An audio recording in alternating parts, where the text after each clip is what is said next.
berdoa saat hujan turun itu makbul.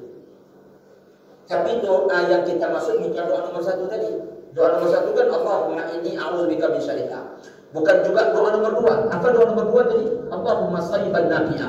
Bukan pula doa nomor tiga. Apa doa nomor tiga? Allahumma hawalaina wa la alaina. Nomor empat ini maknanya adalah bebas doa apapun kita nak sampaikan ke Allah, minta ketika hujan, makbul. Amalan nomor 5 ketika hujan turun mengapa? Ngambil berkah.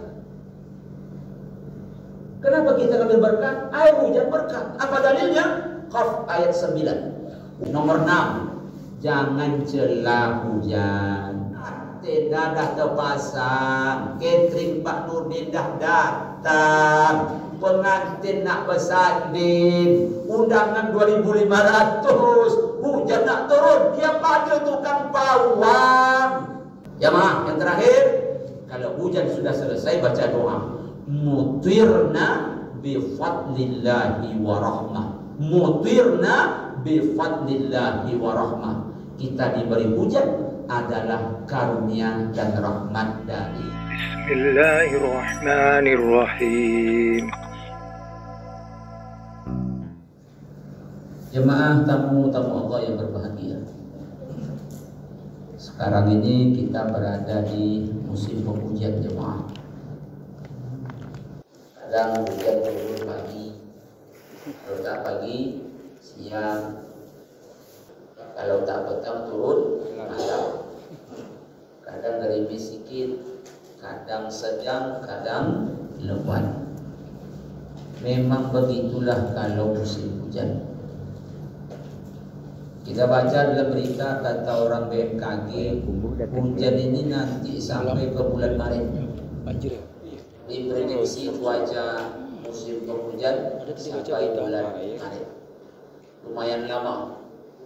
Sekarang Desember, Januari, Februari, Maret, kurang lebih 4 bulan, bisa lebih.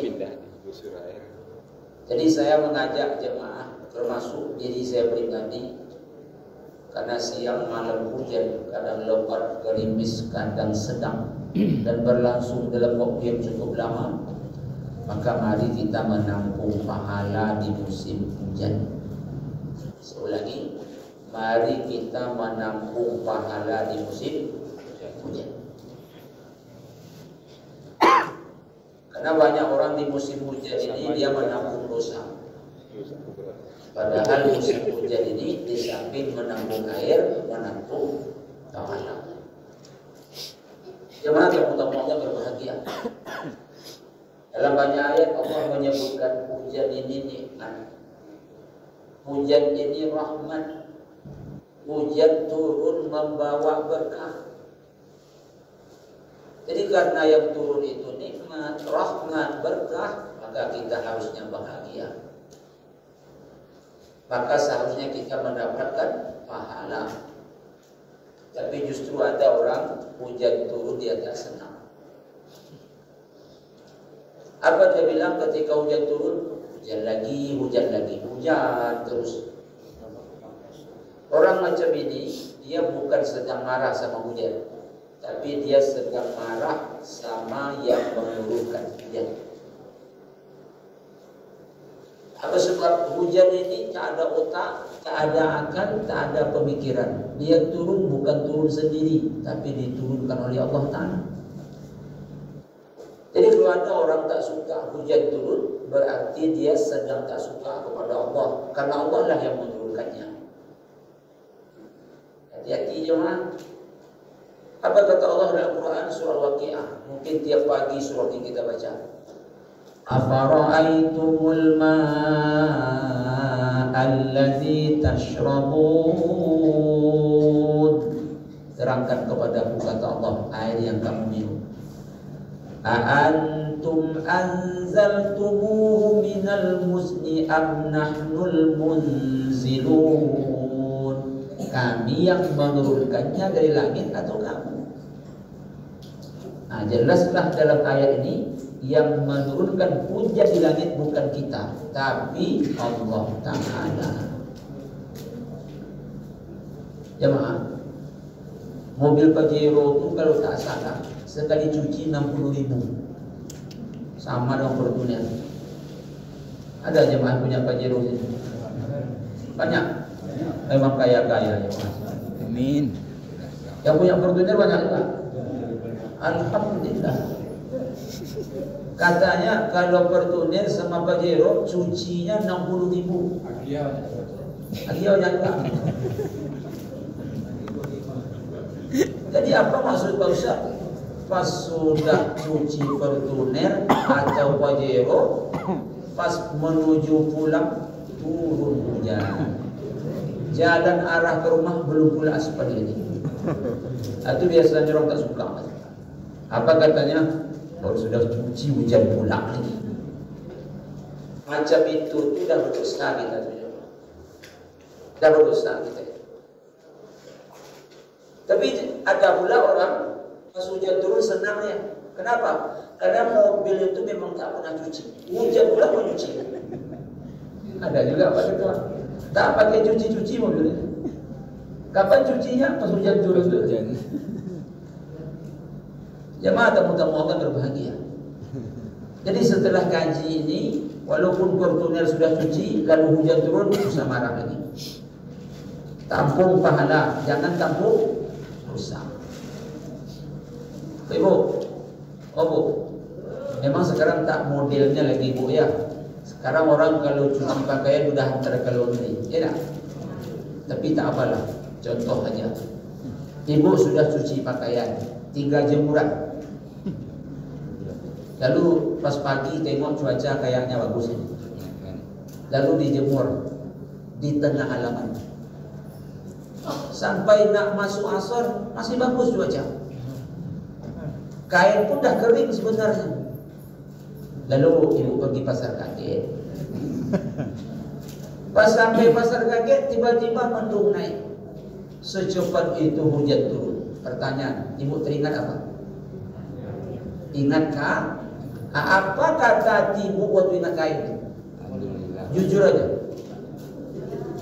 Usah bohong, jujur. Apa kata ibu? Habis kain, habis. Pas pulang dari pasar, bukan sekedar basah, jatuh ke atas tanah. Jatuh. Apa pula kata ibu? Nyuci lagi. Apa pula kata ibu? Itu asli marahnya itu bu ya. Kalau ada suami di rumah, mungkin suami kena marah. Mengaku bang di rumah abang. Tahu hujan turun, tak abang angkat dia mulai. Kalau ada anak di rumah, anak pun kena marah. Saya ulangi, setelah kaji ini tak ada marah-marah lagi.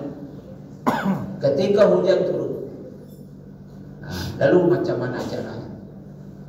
Yang pertama, Rasulullah SAW mengajarkan kepada kita, disampaikan oleh ibunda kita Aisyah radhiyallahu anha. Nabi Muhammad tiba musim hujan, naik awan hitam atau mendung menutup langit yang biru. Nabi berdoa. Apa doa Nabi Muhammad SAW ketika melihat mendung naik ke ufuk? Allahumma inni a'udzubika min syarriha. Allahumma inni a'udzubika min syarriha. Senang cara ngapalnya. Caranya macam mana? Ingat aja doa masuk toilet. Kalau masuk toilet, Allahumma inni a'udzubika minal khubusi wal khaba'is. Jadi cara ngapal begitu teorinya. Ganti khubusi dan khaba'is dengan syarriha.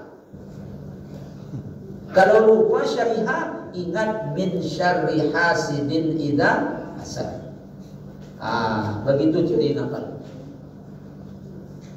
Jadi apa doanya? Begitu menengok awan mendung naik menutup ufuk, Allahumma inni a'udzubika min syarriha.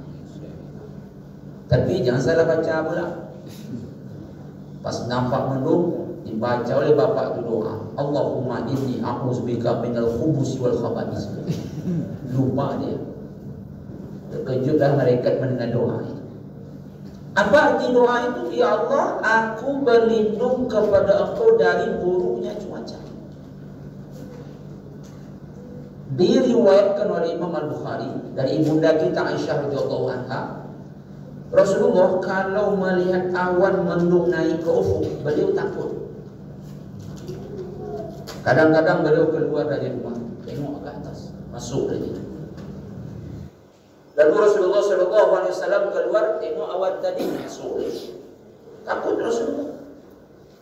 Pernah kata Aisyah radhiyallahu anha, Nabi sedang salat sunat, dia putuskan salat sunat. Jadi melihat gelagat Nabi seperti itu, dia ketakutan, bertanya Aisyah radhiyallahu anha, ya Rasulullah, kenapa kau takut menengok mendung ini? Kata Nabi Muhammad SAW, ini muqaddimah azab dahulunya untuk kaum Nabi Hud, yaitu Ad.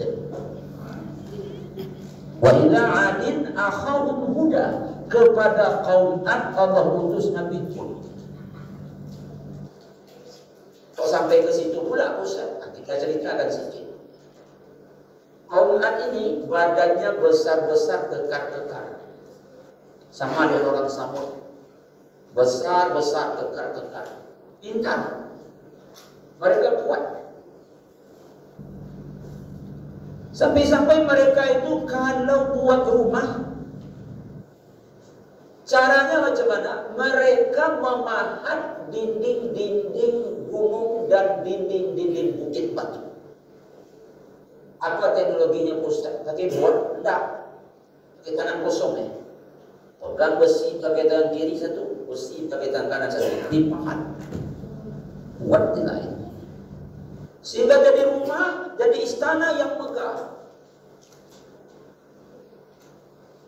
Kalau kita bikin rumah yang kita susun batu bata, ikat pakai semen, campur pasir pakai air. Mereka memahat gunung-gunung, bukit-bukit batu. Karena mereka memang besar-besar, kekar-kekar, kuat-kuat, pintar-pintar. Nah, kesombongan pun datang. Takkan ada di dunia orang sehebat dan sekuat kita. Sehingga begitu Allah utus Nabi Hud mengajak mereka menyembah Allah, mereka pun menyombongkan diri, tak mau. Lalu kata Nabi Hud, kalau kalian tak mau menyembah Allah nanti disiksa oleh Allah. Mereka tantang Nabi Hud, datangkanlah siksa Tuhan itu. Apa azab yang Allah berikan kepada mereka? Yang pertama, mereka ditimpa oleh panas yang berkepanjangan, sehingga bumi mereka kekeringan, panas. Jemaah teman-teman yang berbahagia. Lalu pada suatu ketika mereka melihat awan mendung naik ke ufuk. Apa kata mereka? Berarti sebentar lagi hujan turun. Ternyata kaum muslimin, mendung tak selalu berarti hujan. Begitu kata para penyair. Apa yang turun? Hujan bukan. Yang turun ketika itu adalah angin kencang. Berapa lama angin itu bertiup? 7 malam 8 hari. 7 malam 8 hari. Awak setengah jam saja angin kencang, itu tak betul-betul takut kita. Ini 7 malam 8 hari. Sekencang-kencang.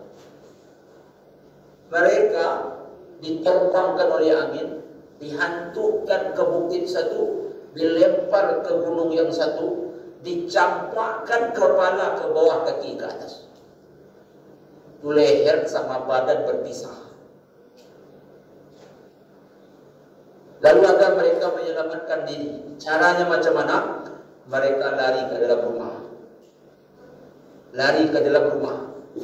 Dikejar angin itu mereka ke dalam rumah, ditarik keluar, kemudian dihempaskan ke dinding bukit dan gunung, dicampakkan kepala ke bawah, kaki ke atas, putus batang leher mereka. Katanya kuat lawan makhluk Allah yang begitu lembut, mereka betul-betul tak berkutik. Itu yang teringat oleh Nabi. Aku kalau nampak awan hitam ni wahai Khadijah, teringat muqaddimah azabnya Allah untuk kaum Hud. Makanya Nabi berdoa seperti tadi. Makanya Nabi ketakutan.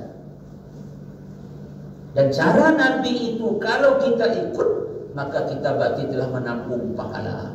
Allahumma inni a'udzubika min syarriha. Ya Allah, aku berlindung kepada Engkau dari buruknya cuaca. Jemaah tamu-tamu Allah berbahagia. Ini amalan pertama. Kalau nampak awan mendung, Allahumma inni a'udzubika min syarriha. Malam kedua, turunlah hujan. Begitu hujan turun, ada amalannya lagi. Doanya adalah Allahumma sayyiban nafi'ah. Ya Allah, berikan kepada kami hujan yang bermanfaat. Hujan itu banyak manfaatnya. Maka ketika dia turun, berdoa ke Allah Subhanahu wa ta'ala. Jangan cemberut. Jangan macam-macam yang diucapkan, tapi dihiasi lisan kita dengan doa. Apa doanya? Allahumma sayyiban nafi'ah. Hujan ini manfaatnya luar biasa. Kata siapa? Kata Allah Subhanahu wa ta'ala. Bumi kering, rumput tak tumbuh. Sehingga kalau rumput tak tumbuh, nenek kakek kita di kampung yang punya sapi, punya kerbau, punya kambing susah nak makan. Kering ternak mereka. Tapi begitu datang musim hujan, menghijau rumput tadi. Sehingga ternak mereka kenyang. Akhirnya gemuk. Begitu dijual mahal harga ternak tadi. Kenapa orang tua-tua kita di kampung? Kekeringan. Apa ditanam susah nak tumbuh. Datanglah musim hujan. Sawah dan ladang kembali berair. Masya Allah. Kita tengok tanaman mereka menghijau. Senang mata menengok. Jadi hujan ini bermanfaat untuk seluruh makhluk itu. Dan manfaatnya banyak. Dengan hujan kita bisa membersihkan yang kotor. Kita bisa mandi pakai air hujan. Kita bisa minum pakai air hujan. Kita bisa membersihkan pakaian pakai air hujan. Banyak manfaat. Jadi kalau hujan turun, atap bocor, kena pelapon, merembes ke dinding, banjir lantai, tetap baca Allahumma sayyiban nafi'ah. Ini ketika atap bocor, kena pelapon, merembes ke dinding, lantai basah, tukang kena marah. Tak beres tukang kerja. Padahal tukang tu masang atap tahun 2000 dulu. Sekarang tahun berapa? 2023. Berarti sudah berapa lama tukang tu masang atap? 23 tahun. Dah wajar bocor tu. Tahu-tahu ketika hujan turun, atap bocor, kena pelapon Sundanya, merembes ke dinding, basah lantainya, tukang kena marah. Apa hubungannya? Mubazir. Allahumma sayyiban nafi'ah. Kalau kita marah-marah sama tukang, percuma. Tukang dengar. Kalau dengar pun dia tak peduli lagi. Apa katanya? Tahun 2000 aku pasang dulu atap ni. Banyak manfaat hujan. Jemaah kan tahu nih, kami sama imam di sekampung, ada pula hubungan saudara. Itu orang kampung kami, maaf ini, cerita kampung sikit. Sesusah-susah macam mana pun, itu biasanya setiap rumah punya tangki. Orang kota bilang namanya bak. Kalau kami sebut namanya tangki. Tangki itu terbuat dari batu bata, di semen, di plastik. Tengok ukuran ekonomi lah. Kalau kaya dia besar tangki. Kalau kurang kaya agak kurang besar. Kalau tak kaya punya tangki walaupun kecil. Apa guna tangki itu? Nampung air hujan. Memang banyak ceritanya. Sebab air tempat kami itu macam teh botol warna. Macam teh botol. Tapi bukan teh botol, macam. Jadi kalau bikin teh tempat kami itu tak perlu beli teh, masak aja air itu pakai gula. Udah macam teh warna, tapi rasanya enggak. Jadi kalau nyuci kain putih ini payah banget. Kemudian air kampung kami itu bercampur dengan air laut, maka payah rasanya. Sabun tak berbuih, pakai rinso pun mandi tak ada buih. Ditampunglah air hujan pakai tangki. Itu tangki itu biasanya di samping untuk nampung air hujan dan menangkis masa kemarau. Apa maksud saya menangkis masa kemarau? Bagaimana air dalam tangki tadi persediaan nanti untuk menyambut masa kemarau. Tapi kalau kita di sini rata-rata kita punya sumur bor, atau tempat kami itu kalau pakai sumur bor payah juga, tetap airnya tak bersih. Makanya pakai tangki. Dan manfaat air hujan itu luar biasa. Kaum muslimin, amalan ketiga. Ini kaji kita ringan nih, tapi walaupun ringan tak diamalkan, rugi kita. Kalau diamalkan kaji ringan ini besar untungnya. Apa amalan ketiga? Kita tengok hujan itu makin lemah aja.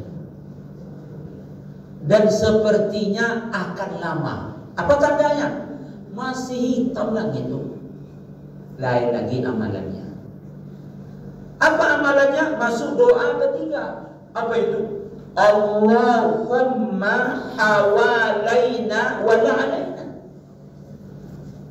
Ya Allah, semoga hujan di sekitar kami ini tidak membahayakan kami. Jangan nanti nampak awan masih hitam, hujan makin lebat. Gawat nih. Gawat nih. Bahaya. Kalau itu yang kita sebut ada nilai amalnya. Tapi apa yang kita baca, Allahumma hawailaina wa ta'alaina. Ya Allah, semoga hujan di sekitar kami ini tidak membahayakan kami. Kalau begitu Ustaz, ada bahaya hujan? Ada. Apa bahayanya? Banjir. Tapi ada tapinya. Allah berfirman dalam surah Al-Mu'minun ayat 18. Wa anzalna minas samaa'i ma'an biqadarin. Al-Mu'minun ayat 18. Allah menyebutkan dalam ayat itu, Dia menurunkan hujan menurut suatu ukuran. Kita tengok dalam tafsir Ibnu Katsir, apa maksud ukuran di situ? Pas untuk kebutuhan makhluk hidup. Tidak berlebih, tidak berkurang. Masya Allah. Karena kalau lebih, terlalu banyak, berbahaya untuk makhluk hidup. Kalau kurang, berbahaya. Itu kita tengok dalam tafsir Ibnu Katsir, makna Allah turunkan hujan dengan suatu ukuran pas untuk kebutuhan makhluk hidup. Kita baca dalam literatur lain, menurut orang-orang ahli, mereka coba mempelajari ayat ini, apa maksud sesuai ukuran. Berapa banyak air menguap ke langit lewat atmosfer, rupanya sebanyak itu pula yang turun ke bumi. Kaum muslimin. Jadi apa maknanya? Allah tak sembarang menurun hujan. Jadi nanti kalau hujan itu lama, lebat, jangan pernah ada pemikiran ini berlebih kurang namanya. Berarti Allah dah lupa nih. Jangan main-main dengan ungkapan seperti itu. Allah tak pernah lupa, Allah tak pernah silap, Allah tak pernah salah. Pak Ustaz bilang sesuai ayat, sesuai ukuran katanya. Tak berlebih, tak kurang. Lalu kenapa terjadi banjir? Jawabannya, itu salah kita. Usah salahkan Allah. Apa salah kita? Parit kita kecil, tak sesuai jumlah penduduk dengan parit di tempat tinggal kita. Maaf ya. Parit yang kecil tadi isinya sampah. Bahkan ada di situ kaum muslimin tanam tanaman rumput-rumputan yang tak dibersihkan. Maka ketika turun hujan tak perlu menunggu lebat dan lama, banjir. Tak sesuai jumlah parit, besar parit dengan jumlah dan banyaknya penduduk, banjir. Sehingga kadang-kadang mohon maaf, begitu terjadi hujan lalu banjir, apa kata warga? Semenjak Bapak RT ini banjir di tempat kita. Apa pula hubungan? Semenjak tukar RW-nya banjir. Usah salahkan RW, usah salahkan RT. Lalu salah siapa pusat? Salah Allah? Lebih lagi tidak, salah kita. Salah kita, pemusim pusat salahkan siapa-siapa. Saya tinggal di Tobek Godang, dekat kantor PU. Itu kalau saya ceramah ke tempat lain, apalagi tempat baru, dan jemaah itu belum kenal betul dengan saya, itu biasanya nanya, mana tinggal pusat? Tobek Godang. Tobek Godang langganan banjir itu katanya. Poin terkenal Tobek Godang itu langganan banjir. Tapi memang iya jemaah. Selasa seminggu belakang, kalau kita lupa itu. Jadi saya ngisi ceramah biasanya Selasa kedua itu di Ar-Rahim Harapan Raya. Berangkat biasanya jam 5.45, hampir jam 6. Tapi ketika itu hujan lebat, saya prediksi juga, ini mungkin banjir nih. Berangkat jam 5:15 dari kantor PU, rumah saya belakang itu. Raja Wali Sakti masuk akhir Subrantas, sampai depan Rio Pos azan maghrib. Berarti dari kantor PU ke Masjid Al-Huda depan Rio Pos, berarti kaum muslimin kaum muslimat hampir 1 jam. Karena berangkat 5.15, waktu itu masuk 6:10, berarti 1 jam lah. Banjir memang Tobek Godang. Nah, itu pun bukan salah Allah. Dan ingat, itu bukan juga salah wali kota. Karena kalau terjadi banjir Pekanbaru, apa kata warga Pekanbaru? Bukan kota bertuah lagi, tapi kota berkuah. Memang wali kota tidak beres. Apa hubungannya? Toko besar-besar, tinggi-tinggi, padat-padat, parit yang kecil. Bahkan ada orang membuat bangunan atas parit. Usah salahkan Allah, salah kita. Ustaz ngomong terus salah kita. Apa dalilnya? Zaharal fasadu bil barri wal bahri bima kasabat adinas. Kalian tengok kerusakan di darat, di laut dan di bumi. Siapa penyebabnya? Manusia, kata Allah. Ini banjir bandang terjadi di Harau. Di musim libur akhir tahun nih, ada jemaah nak jalan ke Harau. 50 kota. Nampak videonya kan? Harau ski, banjir, jembatan putus. Jadi pada kita nih, pas saya tengok Kompas TV, itu diwawancarai kepala BNPB namanya tuh. Apa kata kepala BNPB itu? Hutan di Harau itu udah habis. Cuma di tepi-tepi tebing tinggi itu macam banyak hutan, tapi dalam sana katanya udah habis. Udah habis. Oleh apa? Serakahnya manusia. Jadi ketika hujan turun, pepohonan untuk menahan dan menyimpan hujan tidak ada. Udah jadi tunggul-tunggul mati semua. Maka ketika hujan turun, tak bisa pohon mati itu menahan. Justru dia dibawa turun oleh derasnya air hujan. Apa yang turun? bukan hanya air, lumpur, kemudian kayu-kayu disapu kita semua. Salah siapa? Salah kita. Makanya kita berharap ke Allah. Allahumma hawalaina wa la alaina ya Allah. Semoga hujan di sekitar kami ini tidak membahayakan kami. Tetap kita minta kepada Allah Subhanahu wa taala. Amalan keempat. Begitu hujan turun, banyak-banyak berdoa. Apa sebab? Berdoa saat hujan turun itu makbul. Tapi doa yang kita maksud bukan doa nomor satu tadi. Doa nomor satu kan Allahumma inni a'udzubika min syarriha. Bukan juga doa nomor dua. Apa doa nomor dua tadi? Allahumma sayyiban nafi'ah. Bukan pula doa nomor tiga. Apa doa nomor tiga? Allahumma hawalaina wa la alaina. Nomor empat ini maknanya adalah bebas doa apapun kita nak sampaikan ke Allah, minta ketika hujan, makbul. Ada hadis yang pusat, ada. Apa kata Rasulullah? Sintani ma turaddani du'a indan nida wa tahtal matar. Kata Rasulullah SAW, dua keadaan di mana dalam dua keadaan itu lalu kita berdoa, doa kita tak ditolak. Artinya Allah kabulkan. Kapan? Pertama, indan nida, saat azan. Yang kedua, tahtal matar, saat hujan. Itu doa makbul, Pak Haji. Makanya ketika azan itu usah bicara, kecuali kalau memang penting. Kalau ada orang tanya, jawab. Karena kalau tak jawab, dibilang kita sombong, tapi tak ada interaksi. Cuma tembok pula pertanyaannya. Kalau panjang betul, pertanyaan saya jawab lagi. Orang sedang azan, tanya sepupu panjang.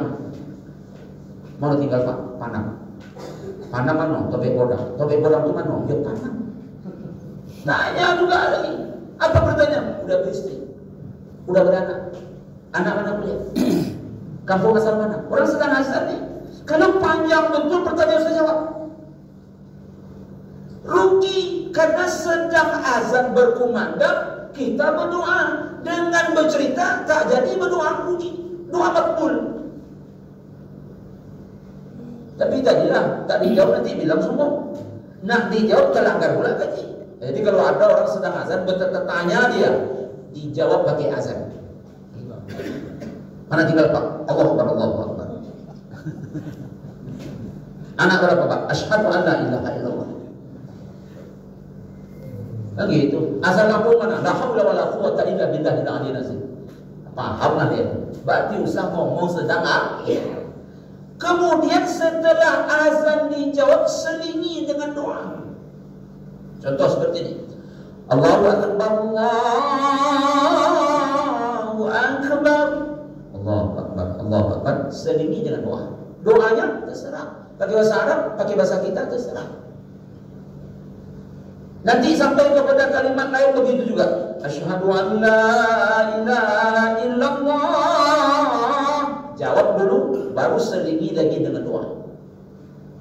Makbul, kata Rasulullah SAW. Nanti sampai hayya ala salat. Hayya ala salat. La haula wala quwwata illa billahil aliyyil azim. Selingi lagi dengan doa.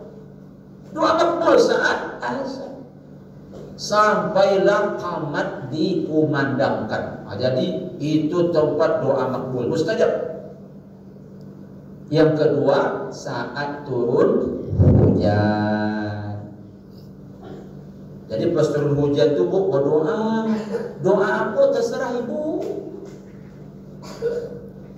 Dicontoh jemaah ya, dicontoh sama Suati. Jangan setelah saya sampaikan contoh ini terjadi hubungan tak diinginkan di antara kita. Ini contoh saja. Setuju jemaah? Mau hujan turun nih, doa kita. Ya Allah, tolong nanti yang menang jadi presiden nomor urut 3 ya Allah. Tolong ya Allah. Ini contoh sama Suati. Usah terjadi hubungan yang tak diinginkan setelah ini contoh. Kalau suka nomor 3. Yang suka nomor 2, minta ke Allah. Ya Allah, nomor 2 dah menang ya Allah. Nomor 2 ya Allah. Kalau suka nomor 2, yang suka nomor 1, minta nomor 1. Ya Allah, nomor 1 ya Allah. Nah, saya nomor 1, jemaah terserah di situ. Ada di situ. Saya nomor 1, jemaah terserah. Tapi saya nak sampaikan, apakah jemaah berdoa supaya nomor 3 tetap amin? Apakah jemaah mendoakan yang nomor 2 tetap amin? Apalagi nomor amin. Nampaknya sepakat jemaahnya saya nampaknya. Berarti kalau gitu tak masalah lah contoh di jemaah ya. Tapi kalau masalah merasa sedikit, tak masuk hati. Ini contoh saja. Kenapa itu contoh Pak Ustaz? Saya ada alasan. Alasan pertama, ini musim kampanye. Kampanyenya musim hujan pula. Ketika hujan turun, doa makbul. Kita ni kadang lebih percaya minta tolong ke orang daripada minta tolong ke Allah. Ni kain sarung tak gajah, Pak tolong tutup saya. Kan begitu. Di sembako, Pak tolong cucu saya. Begitu yakin kalau minta tolong ke orang, tapi macam tak yakin ketika minta tolong ke Allah. Minta tolong ke Allah itulah doa tadi musim hujan. Alasan kedua, ini contoh bukan sebarang contoh, ya, udah saya pikir betul matang-matang contohnya. Udah saya pikir betul. Apa alasan Ustaz menyampaikan contoh itu? Kata Imam Ahmad bin Hanbal, kalau aku memiliki satu doa, maka doa yang makbul satu itu ku minta dalam urusan pemimpin. Itu alasan. Kalau kita minta sehat untuk kita, kalau kita minta kaya untuk kita. Tapi kalau kita minta pemimpin kita untuk siapa? Untuk semua. Untuk semua. Untuk semua. Jadi doa lengkap. Ustaz, ini contoh lagi. Setelah habis musim hujan, kan tiba musim panas. Teringat oleh jamaah ceramah saya malam ini. Kata Ustaz, musim hujan doa makbul. Rupo tak makbul. Berarti Ustaz baca hadis dhaif. Atau Ustaz ngarang-ngarang. Apa maksud apa? Begitu Ustaz. Saya minta nomor 2, Ustaz nomor 1 juga kenapa Ustaz? Saya minta nomor 3, nomor 1 juga kenapa Ustaz? Kata Ustaz, musim hujan doa makbul. Tidak Ustaz. Ini cara jawabnya. Jemaah, ada 3 atau 4 cara Allah mengabulkan doa. 1, apa yang kita minta itu yang Allah beri. Ini cara pertama. Biasanya kita cuma tahu cara ini. Minta, beri. Kalau tak beri, berarti Allah tak kabul. Nanti dulu masih ada 3 cara. Bukan satu-satu ini saja. Istri hamil minta anak laki-laki, mantap. Istri hamil minta anak perempuan, mantap. Tapi kalau istri hamil minta anak laki-laki, ternyata perempuan, apa kita bilang? Allah tak kabulkan doa saya. Jangan. Bukan satu saja cara Allah kabulkan doa. Yang kita minta itu Allah berindah. Masih ada cara yang nomor 2, 3, 4. Apa nomor 2? Apa yang kita minta Allah tak beri, tapi diganti dengan yang lain. Kenapa Allah ganti? Sebab yang kita minta tuh Pak Haji, Allah tahu tak baik untuk kita. Allah kasih yang baik. Itu contohnya tadi, minta nomor 2, kasih nomor 1. Tak nomor 1 itu yang baik. Amin. Agak lain aminnya mah. Amin marah. Kau muslimin, kau muslimat. Anak sakit gigi, berlubang, badannya panas, hampir 40. Kan step lagi itu Hujan lebat sedang turun tengah malam lagi Pak. Saya ulangi, hujan lebat tengah malam, badan panas, gigi berlubang. Tahu-tahu anak nangis minta es krim. Ini sering saya contohkan ini. Minta apa dia? Es krim. Di rumah ada obat. Jemaah kasih es krim atau kasih obat? Dua-duanya. Kasih es krim atau obat? Obat. Apa tak dengar anak minta es krim? Dengar. Itu kenapa obat dikasih? Tak cocok es krim buat kau. Yang cocok obat. Walaupun dia tak terima, tapi itu yang cocok. Allah gitu juga ngabulkan doa kita. Allah gitu juga ngabulkan doa kita. Kaum muslimin, kaum muslimat yang berbahagia. Cara ketiga, Pak Ustaz, Allah ngabulkan doa kita. Sekuat apa doa kita, sebanyak apa doa kita, sebanyak itu pula lah kesempatan kita terhindar dari mara bahaya. Makin banyak berdoa, Pak, walaupun Allah tak kabulkan seperti yang kita minta, Allah tak ganti dengan cara yang baik lagi, paling tidak doa akan menyelamatkan kita dari mara bahaya. Yang keempat, Allah tunda sampai ke hari akhirat. Jadi banyak berdoa pas hujan turun. Minta ke Allah apa yang kita suka. Jangan berdoa sambil marah. Ini berdoa tapi marah, sehingga awak tak tahu dia tak marah tak berdoa. Apa contohnya? Jangan nomor 2 menang ya Allah. Itu bukan berdoa, namanya geram namanya itu. Minta aja yang suka kita, jangan diminta yang bukan-bukan. Nomor 1 sah lagi ya Allah, benci kulimannya. Ini bukan doa ini. Kaum muslimin, kaum muslimat yang berbahagia, amalan nomor 5. Amalan nomor 5 ketika hujan turun, mengapa? Ngambil berkah. Kenapa kita ngambil berkah? Air hujan berkah. Apa dalilnya? Qaf ayat 9. Wa nazzalna minas samaa'i ma'an mubarakan fa ambatna bihi jannatin wa habbal hasid. Allah turunkan hujan dari langit berkah, ambil berkah. Hebatnya Ibnu Abbas, siapa dia? Sepupu Nabi radhiyallahu anhuma. Kalau hujan turun, mengapa Ibnu Abbas? Pelana dan kainnya sengaja dia basahkan pakai air hujan. Bertanya pembantunya, ada apa wahai Tuan? Ingin aku berkah dapat gara-gara hujan, pelanaku dan kainku. Anas bin Malik bercerita, kami dalam suatu perjalanan bersama Rasulullah, tiba-tiba hujan turun, kami berlindung.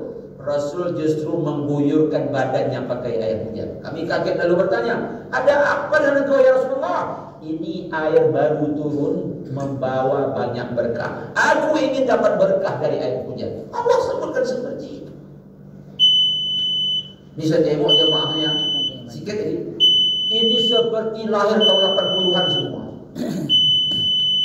Padahal jemaah lahir tahun 60 nih, 50, tapi saya tengok seperti lahir tahun 80-an. Artinya awet-awet muda semua. Ini mungkin kan waktu kecil dulu suka mandi air hujan. Dan kita mungkin ketika kecil ya hujan tuh kita tunggu-tunggu tuh, begitu hujan turun langsung main. Kapan berhenti? Hujan selesai. Makanya sehat-sehat kita. Karena hujan tuh berkah. Nah, beda mak-mak zaman sekarang. Kalau hujan turun, apa kata sama anaknya? Demam, naik. Masuk. Anak tadi bukan karena hujan demam, karena cakap mak.